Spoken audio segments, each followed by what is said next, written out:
अस्सलामुअलैकुम cutie pies, welcome on my Satyanash vlog channel. आप सोच रहे होंगे कि मेरी ये अजीब गरीब नाम क्यों रखा। बस मुझे ये व्लॉगिंग अजीब लगती थी तो मैंने नाम भी बस वैसे ही रख दिया, क्योंकि मैं व्लॉग की दुनिया में कदम रख रही हूँ तो कुछ ना कुछ तो उसका सत्यानाश होना ही था। तो बस फिर मैंने भी यही नाम चूज कर लिया। और आप सब अपने बारे में बताएं कि आप कैसे हैं।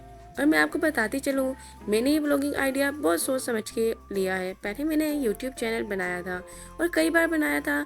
मैंने यूट्यूब ड्रामे एडिट करती थी, पर यूट्यूब ने कभी मुझे एक्सेप्ट ही नहीं किया, क्योंकि मेरी कोई ना कोई नादानी और गलती की वजह से मेरा चैनल जो है डिसमोनेटाइज होता रहता था। और फिर मैंने देखा कि बहुत से लोग छोटे बड़े हर कोई ब्लॉगिंग कर रहा है, तो मैंने सोचा क्यों ना मैं भी ब्लॉगिंग की दुनिया में आ जाऊँ और सबकी वाट लगा दूँ। बस फिर मैंने भी ब्लॉगिंग की दुनिया में कदम रख लिया और फिर ब्लॉगिंग करने के लिए आ गई। उम्मीद करती हूँ कि आपको मेरी ब्लॉगिंग अच्छी लगेगी। अगर आपको ज़रा सी भी मेरी वीडियो अच्छी लगे तो प्लीज़ मुझे सपोर्ट करना मत भूलिएगा। वैसे तो मैं आपको बता दूं कि मेरी किस्मत वाकई में बहुत ज़्यादा ख़राब है। एक दिन का आपको वाकया बताती हूँ कि मैं अपने कॉलेज से वापस आ रही थी कि मेरे आगे से एक ब्लैक कलर की बिल्ली गुजरी। तो मैं उसे देख के हैरान हो गई और मैंने कहा लगता है कि आज मेरे साथ कुछ मुसीबत पेश आने वाली है। पर मैं भी थोड़ी देर जा ही रही थी कि बिल्ली वहाँ से गुजरी और बेचारी कार से टकरा कर वहीं पर मर गई। तो फिर मुझे हद अफसोस हुआ कि मेरी किस्मत इतनी ख़राब है कि मुझे तो कुछ नहीं हुआ, सामने वाली बेचारी बिल्ली ऊपर टपक गई। तो जनाब, मेरे कहने का मतलब ये है कि अगर आप मुझे देखेंगे और सपोर्ट नहीं करेंगे तो यकीनन फिर आपके साथ भी कुछ गलत हो सकता है। खैर, अल्लाह ना करे आप लोग खुशबाश और हैप्पी रहें, मेरी तो दुआ है। फिर चलते हैं अपनी व्लॉग की तरफ। तो अभी मेरा पहला व्लॉग है, मुझे इतने अच्छे तरीके से कुछ बनाना नहीं आता, तो आप मुझे आइडिया देते रहिएगा कैसे क्या करना है। मैंने व्लॉगिंग करना शुरू कर तो थी, पर आइडिया मेरे पास ज़ीरो है।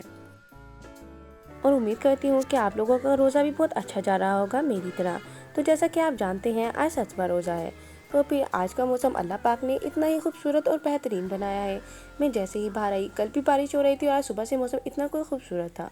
फिर मैं बहुत ज़्यादा मौसम को एंजॉय भी कर रही थी और मेरा मूड बहुत ज़्यादा हैप्पी भी था मौसम की वजह से। फिर उसके बाद मैं किचन में चली गई और किचन में मैंने जाके गाजर और फिर बंद गोभी को क्रश कर दिया।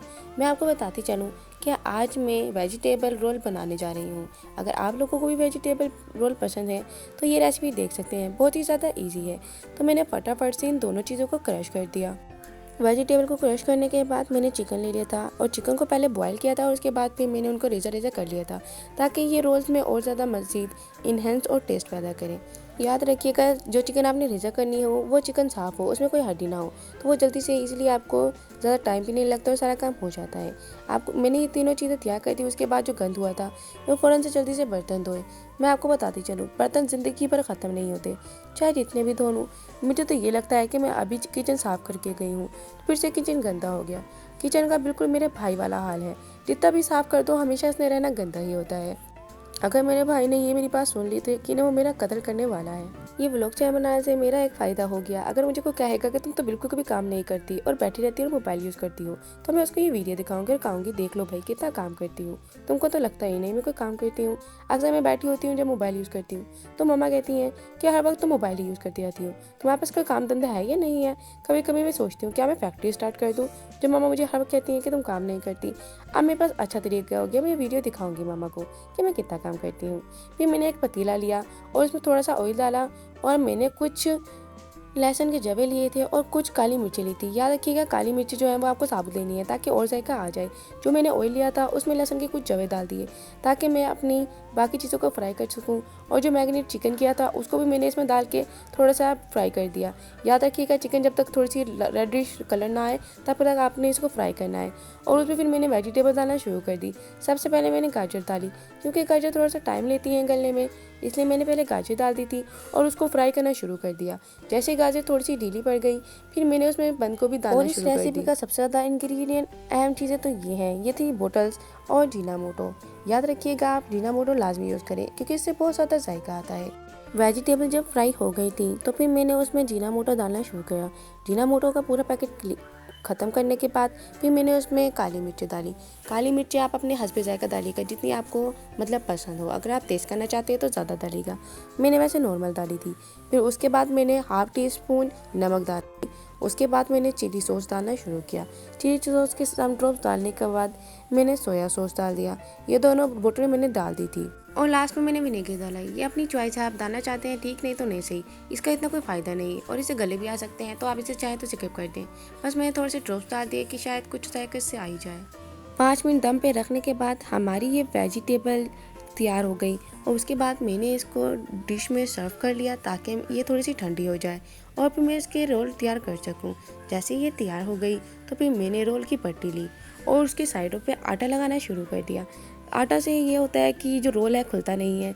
अगर आप फ्रिज में इसे रखना चाहें तो 1 हफ्ते 2 हफ्ते के लिए रख भी सकते हैं इजीली। मैंने रोल को भरना शुरू किया और साइड से बंद कर दिया। याद रखें आटा ज़्यादा नहीं लगाना, नहीं तो आपका रोल जो है क्रिस्पी नहीं बन पाएगा साइडों से। और मैंने बड़े ही प्यार और आराम से रोल को बंद किया और फिर इजीली देख सकते हैं कि कितना ही प्यारे तरीके से रोल बन गया है।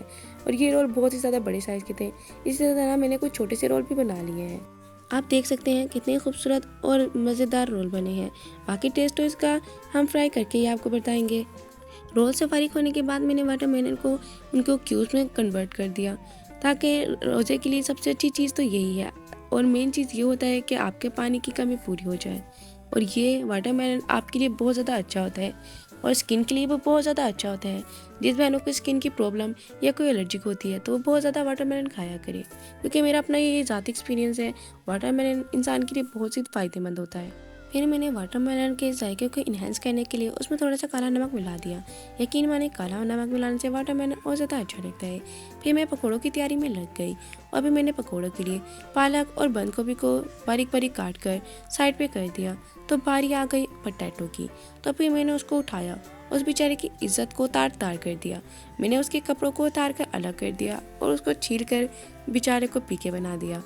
फिर मैंने आलू का कत्ल किया और उसको बारीक बारीक टुकड़ों में कन्वर्ट करके फिर उस वेजिटेबल में मिला दिया ताकि पकोड़े और ज़्यादा मज़ीद अच्छे लगे।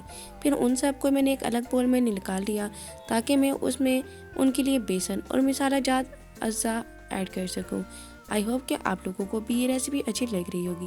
वैसे तो आपको ये सब आता ही है, मैं फिर भी अपनी मगजमारी कर कर आपको सब कुछ दिखाना चाहती हूँ कि मैं किस तरह बनाती हूँ। ये तीनों चीज़ें रेडी करते हुए मेरी तो बैंड ही बज गई थी और हर आवाज़ टाइट हो गई थी, क्योंकि मैं किचन में खड़े खड़े सारा काम कर रही थी। तो ये देख लें, फिर मैंने ये पकौड़ों का सामान जो बनाया तो ढक के रख दिया ताकि थोड़ी देर बाद मैं इनको फ्राई कर सकूँ। और ये सब चीज़ें आपको पसंद आए तो प्लीज़ लाइक करना वीडियो को मत भूलिएगा। बाय द वे मैं आपको बताती चलूँ, मुझे लगा था व्लॉगिंग करना बहुत ही आसान काम है। जब करने लगी तो पता चला कि ये कोई आसान काम नहीं है। आपको बहुत ही ज़्यादा मुश्किलें पेश आती हैं। एक तो खुद ही वीडियो बनाना और ख़ुद सब कुछ करना बहुत ज़्यादा मुश्किल है। प्लीज़ आपको अगर मेरी मेहनत का ज़रा भी एहसास हो तो प्लीज़ सपोर्ट करना मत भूलिएगा। फिर उसके बाद जो मैंने पकौड़े बनाए थे उनको मैंने फ्राई करना शुरू कर दिया। देखें, इतना अच्छा फ्राई तो मेरे ख्याल से बाहर वाले भी नहीं करते। मुझे बाहर की चीज़ों से ज़्यादा घर की चीज़ें ज़्यादा पसंद आती हैं। ये रोल पकौड़े मुझे बाहर की ज़रा भी पसंद नहीं है। मेरा मानना ये है कि इससे अच्छा इंसान साफ़ सुथरे हाथ धोकर खुद ही बना ले। बाहर वालों को पता नहीं होता, खारिश कर रहे होते हैं, पसीने आ रहे होते हैं, ऑयल में जा रहे होते हैं और वो पकौड़े बना रहे होते हैं।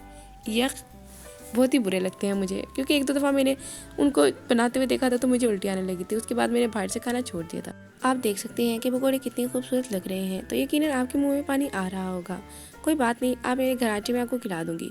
उसके बाद फिर मैंने स्ट्रॉबेरी शेक बना लिया था। आप देख सकते हैं स्ट्रॉबेरी शेक कितने मज़े का और मेरा फेवरेट भी है।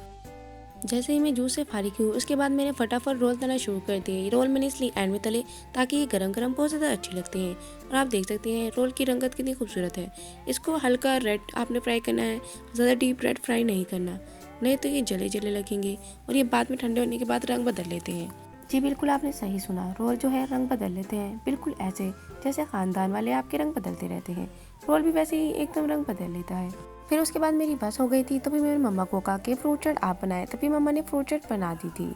रोज़ा खुलने में अभी वक्त था तो फिर मैंने कहा क्यों ना चावल को बॉयल किया जाए। मैंने फटाफट चावल को बॉयल कर दिया और फिर उनको छान लिया। आप देख सकते हैं कि कैसे धुआं उठ रहा है और चावल भी बहुत मज़े के खिले थे और कितने बड़े बड़े हैं।